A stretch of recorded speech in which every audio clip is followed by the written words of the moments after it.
You're watching the Battered Fans Network. The Herons are champs. Yeah. Roll south to Freedom Park, rocking pink and black. Official tissue in the 305, bounty full of greats. The Battered Fan with Chris and Dan dropping hot takes. Messi and the Herons start the season with a star on the crest. So 29 fan bases can cry, cause we the best. Sign homegrowns like Noah, Frey and Ruiz, replacing goats with greats. Yeah, Miles got the cheese and he called it. Freedom to dream was the backbone. From Lockhart to Miami, it feels good to be at home. Multiple times a week on YouTube and audio. Take the time to subscribe, like and share the show. So check and chat, grab your MLS cup and coming. No question about it, I'm ready to get a star again.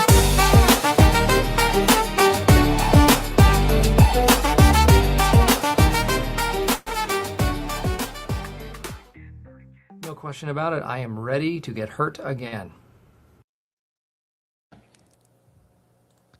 Danny, you're not back. Welcome to the Battered Herons Podcast, everybody. I am your host, Chris Duran, and alongside me, I have a blank screen for now, but no need to fear because previews are here. Guys, it's episode 501. We had episode 500 yesterday, guys. And I just want to say I went back and I listened to it. It was such an awesome episode to go through it and get the calls going and get you guys involved. It was fantastic. So I want to thank you guys first and foremost for being a part of that. Hernan, yes, the Herons are late. I had some technical difficulties with some stuff before getting on. Usually I try to get on like boom, right on point. And then I saw that Danny had set me up for failure by putting it at 9 o'clock, even though he usually puts it at 9:05. But that's neither here nor there, guys. And yes, One World One Goal. Shout out to One World One Goal. 501, baby. Yes. And look at Mem here, says Danny is with Trump. He probably is. Took a quick flight. We're gonna get to the preview of Inter Miami against DC United. Of course, it's another away game because we're waiting for our actual new stadium to be built. So in the meantime, in between time, we're just visiting places.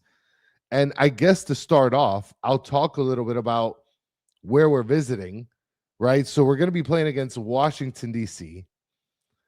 United, I guess. And your champs, Inter Miami CF, went to go pay a visit to the White House. Now, I'm going to go ahead and put this image up real quick. This is an image that I really liked, but I thought that this was kind of messed up because I felt like the whole team should have been there. I mean, I don't know if you guys are rocking with me on that one, but here we have an image of Donald Trump sitting behind a desk with some of the players, but it's weird because number one, you have people that are standing there that didn't technically win a championship with us. You have a random Ryan Saylor in the back right of the corner. And to be honest, guys, I really need your help here. Who is the guy all the way to the right with the storm hair from X-Men? Who is this guy? Am I missing something? Because that person doesn't look familiar in any way, shape, or form. I need to know who this person is. So chat, I really need your help because he is in every single picture that I've seen posted at the White House.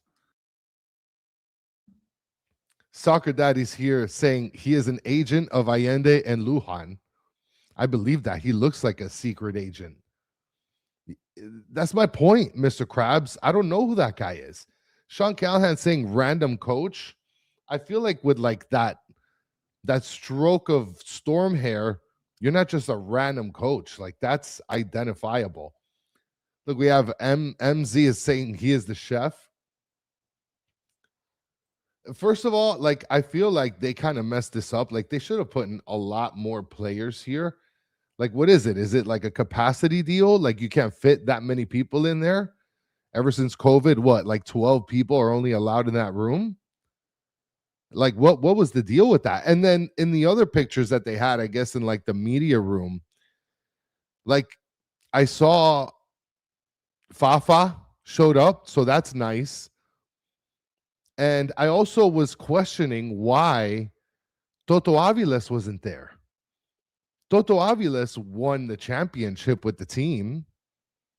Is it because he got too many red cards? Like, I don't know if you guys know this, but if you've visited the White House, I've gone to visit the White House.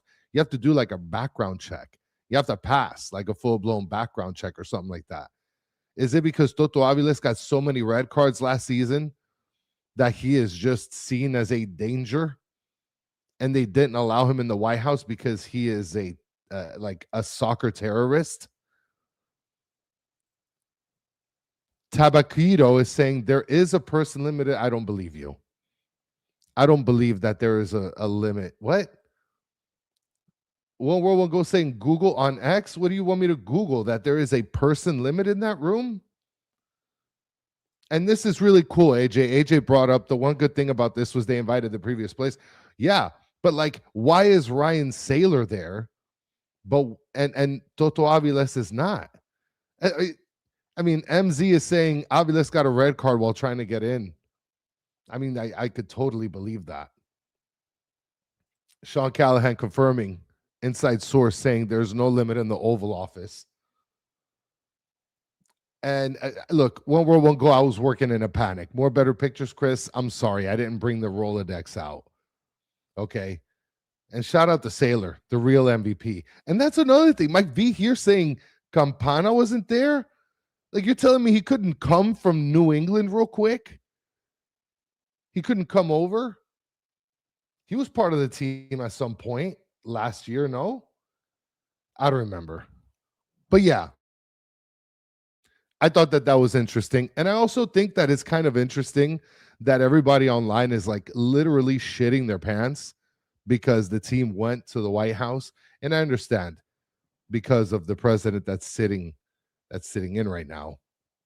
But like, guys, every team that's won a championship has gone to the White House, as far as I know.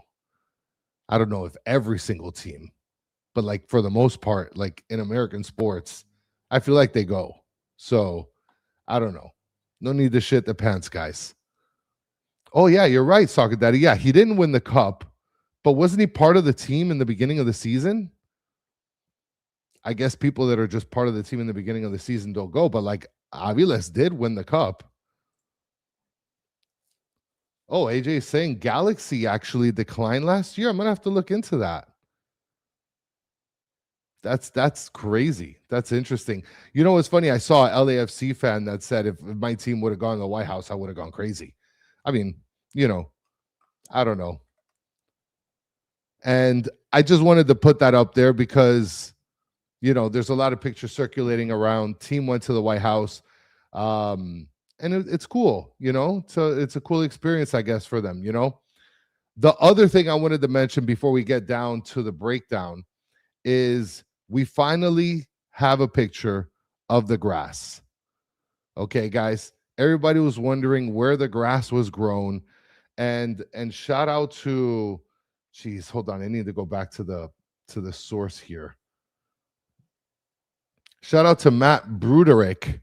He posted up a picture of this. Matt Broderick is the director of turf and grounds for Inter Miami. And this is apparently somewhere like in Broward or West Palm Beach. They're growing the grass. So this is your grass for Miami Freedom Park or new stadium. And it's crazy because I was asking the question because I thought that like the grass had to be put in a little bit earlier, maybe like a month or so ago. But I guess it could just be grown somewhere else, brought in, they lay it down, and like in 2-3 weeks, it grips the ground or whatever. So, and shout out to Danny Granada that set me up for the Okie Doke today. Only 10 likes. You guys are really letting the boss down. You guys are really letting the boss down. Stancy saying my backyard grass is better. Let me tell you, my front door neighbor, his grass is probably better than this one. So I work in agriculture, Sean. Like the company I work with does agriculture. I don't necessarily do agriculture. Okay. What's goody? Kill him. And no, this is not my backyard, Mr. Krabs. But this is the grass that's going to be in your front yard when you visit Miami Freedom Park. So that's something to get excited for, guys and gals. Another thing to get excited for is we do have a game. And the game is, of course, this weekend, Saturday at 4:30 p.m. We are not prime time. We're in the middle of the day. And we want to preview this game. It's game 3, match 3. And it's against DC United. And what we went ahead and did is we went ahead and we brought in a good friend of ours. I'm going to go ahead and bring him up here. Mario Amaya. Okay. And this is from Area Sports Net, right? Yeah, Area Sports Network. Yeah, nice. Perfect, dude. How are you doing, bro?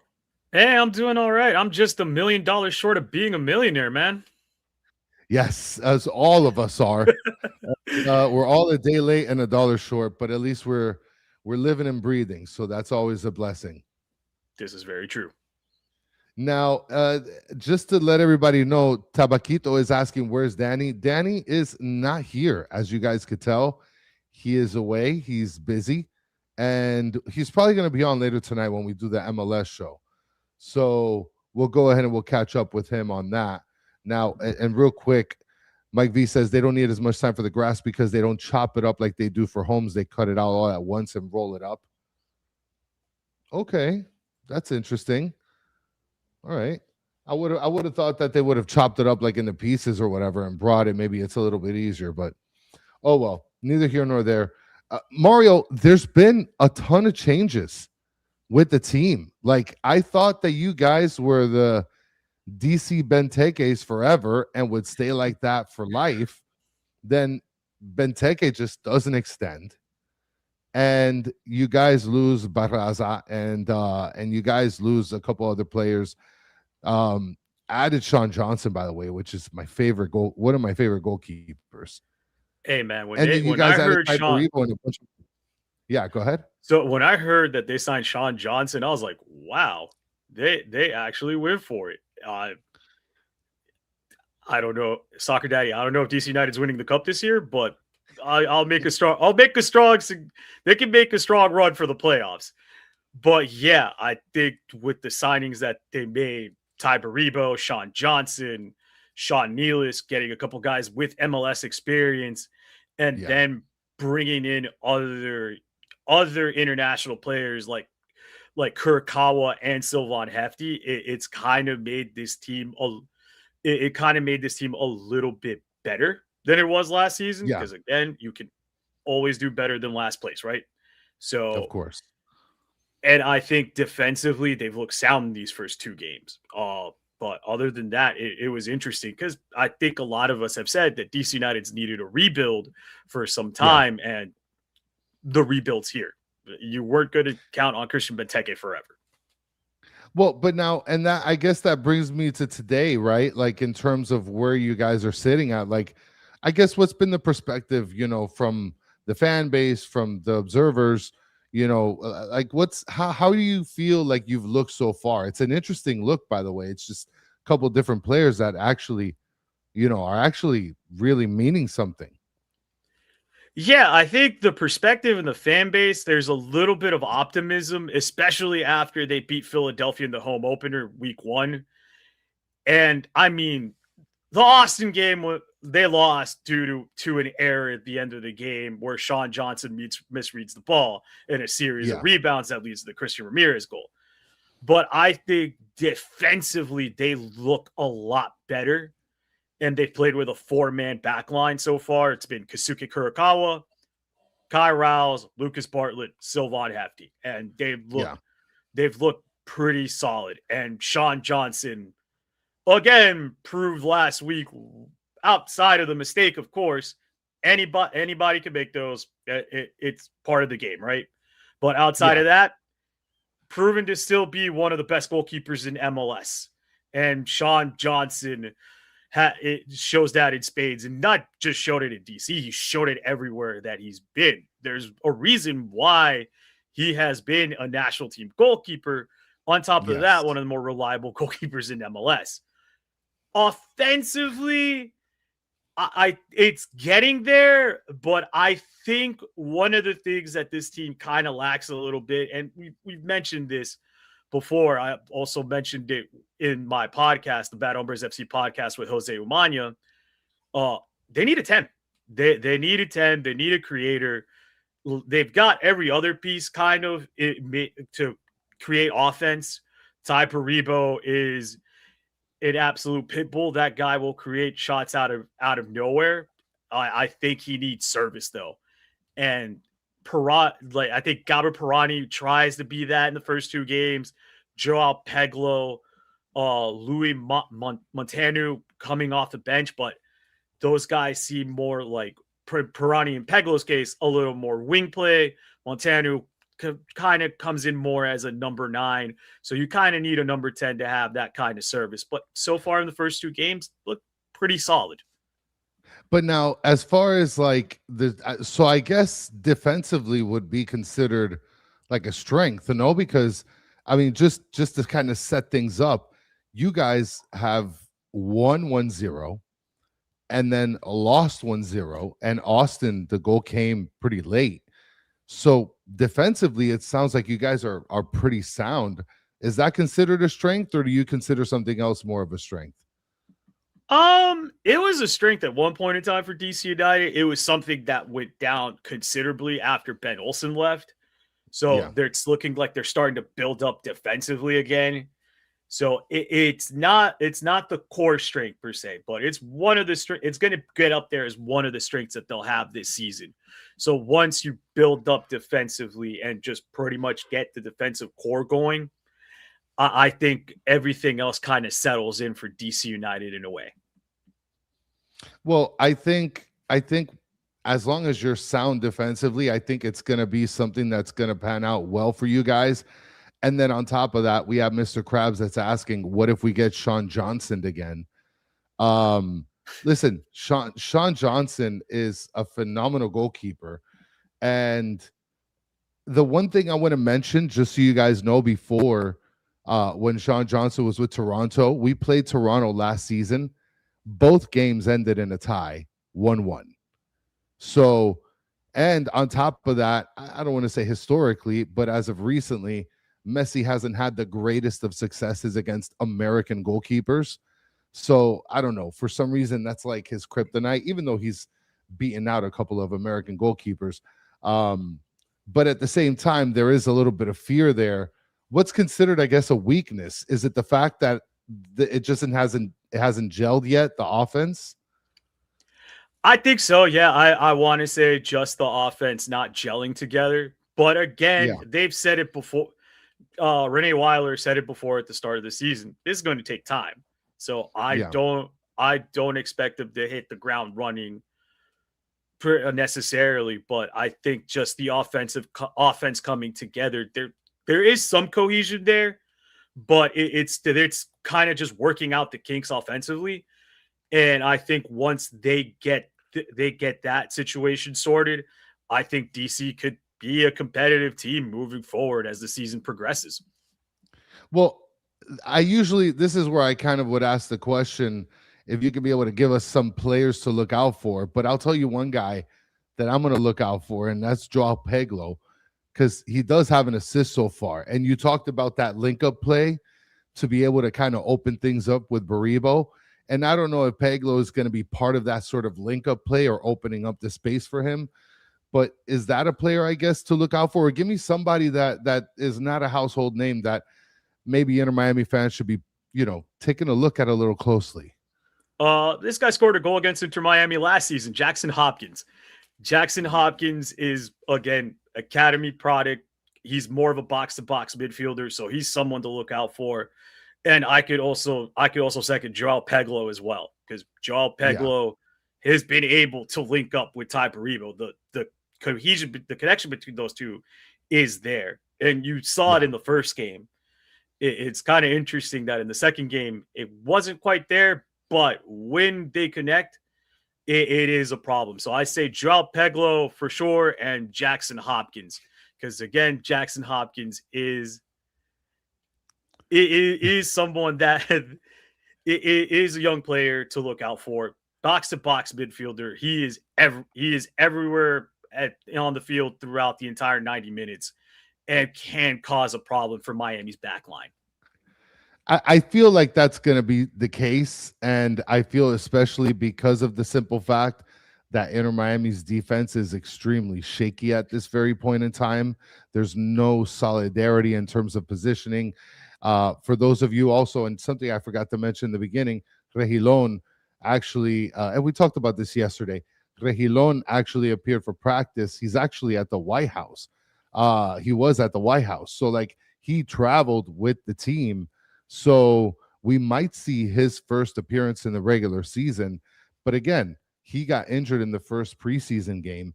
We haven't seen too much solidarity in terms of the defensive line. But Mario, let's say you're a betting man. Yeah, you look like you put some chump change on a game or two. And I'm going to ask you, if let's just say hypothetically you put some money on Inter Miami and you're getting a little nervous, okay? You don't think that your money is going to make you more money. So you have some sort of incredible access to Inter Miami and to Mascherano.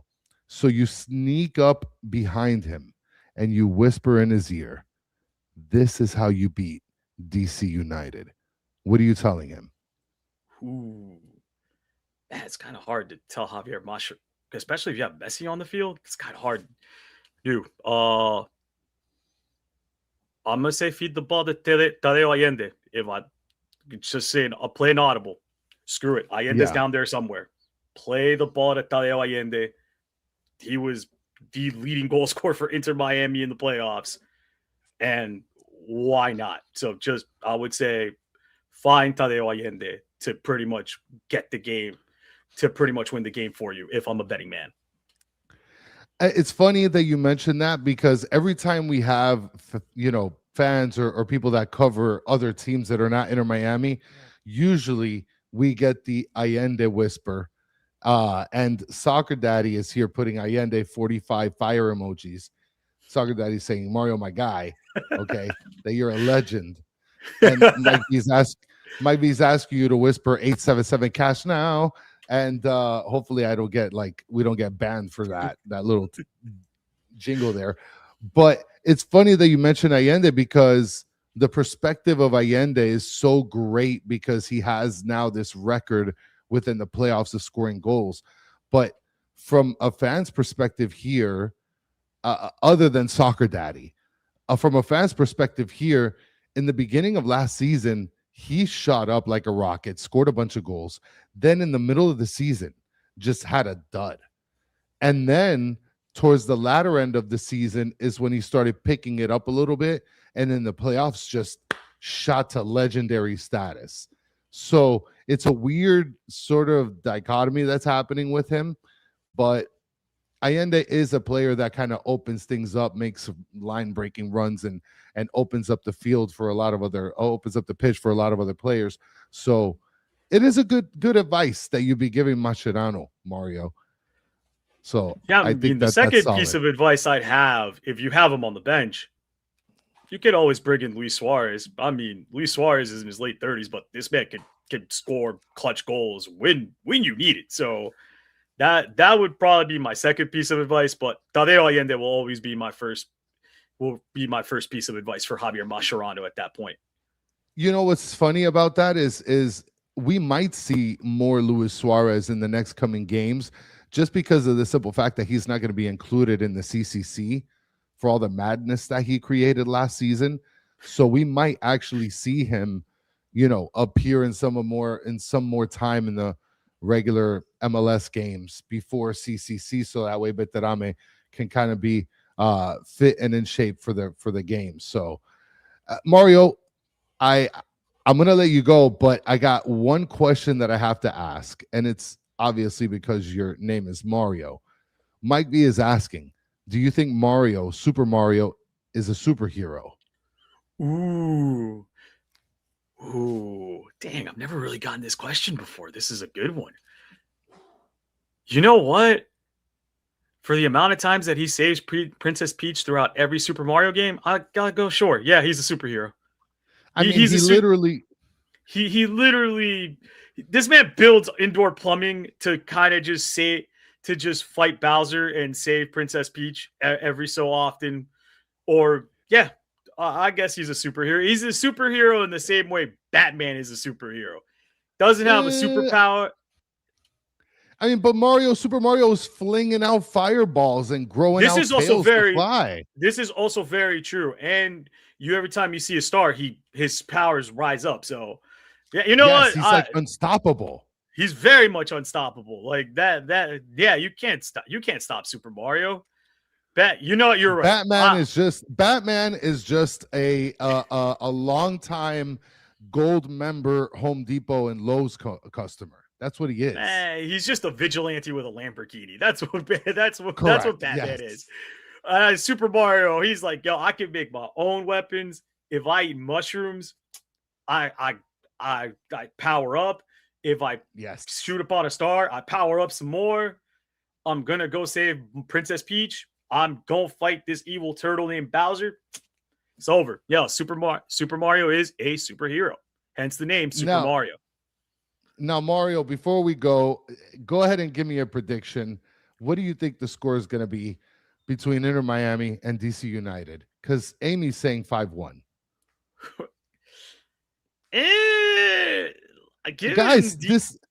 Given Inter Miami's recent history in visiting the Audi field, I think 5-1 is a stretch. I think they'll draw again like they did last season. Give me a 2-2 draw. I'll even go one step further. I can tell you the goal scorers of this game will be Tadeo Allende, and you know what? Matteo Silvetti is due for a goal. So Matteo Silvetti for Inter Miami. For DC United, Ty Baribo. And you know what? This is a game that may require a random goal scorer. I think Matty Patola may get his first goal. Will it be his first goal with DC United? I don't remember, but I think Matty Patola will score. It's going to be a random goal, but give me a 2-2 draw. So Mike V here is predicting 16,317 goals to Miami. And I'm just going to do it because I do it every single time. 16,317 divided by 90 would require 181 goals a minute. Mike V. That's how many goals need to be scored. Yeah, I don't think that's humanly possible. I mean, I love your enthusiasm, but impossible, man. Lionel Messi is the greatest player in the world. I just don't think he's capable of scoring 180 goals in 1 minute. Or maybe he can't. I'm going to tell you, I think I'm going to go with a 2-1 victory for Inter Miami here. And the only reason I'm going with that is because you guys have faced Philadelphia, who lost Ty Baribo, right? So they're kind of working through their kinks offensively. And then you also lost against Austin, who in reality has been a very up and down team in terms of offensively. Last season, they were killers. But the fact that they only scored 1 goal on you, it's pretty scary. But Inter Miami is kind of like I don't want to say a powerhouse, but a very good team with a lot of good players. Messi, if he plays, is fantastic. He is the GOAT. And so I do think that they can pull out a 2-1 victory this coming weekend. Mario, I appreciate all the time that you took with me. Thank you so much. Let everybody know where they can be able to find you and all the good stuff you do. All right. If you just want to, oh my God, I stumbled there for a second. My bad. But anyway, if you want to know what I'm working on, or you just want recommendations on what to do in Baltimore if you decide to come to the game on Saturday, you can follow me on X or Twitter. Don't really care what you call it, at Mario Amaya 1. You can also follow my co-host of the Bad Hombres FC podcast, Jose Umana, really excellent writer for WTOP here in Washington, D.C. You can follow all his social medias at Jose_M_Umana. You can follow the Bad Hombres FC podcast at the Bad Hombres FC on Twitter as well. And if you want to know what's going on in the world of U.S. soccer, follow Area Sports Network as well. Go to their website, areasportsnetwork.com, and follow them on all their social media platforms. Awesome, Mario. Thank you so much for joining me again. It was a blast. I can't wait to get to the game this weekend. Chat, you guys were fantastic. For For those of you listening on audio, thank you guys so much. Leave 5 stars and write a comment there saying, Danny, you're an idiot. And for those of you in the chat, you guys are fantastic. You guys are always the best. And Mike V even is saying Mario is actually a good guest, not wordy and annoying, and sounds like Harry Carey. Oh, wow. Word? Harry Carey, that I've never gotten that before. But much appreciated. The chat's always a killer in the podcast. Much appreciated to you guys. Thank you guys so much.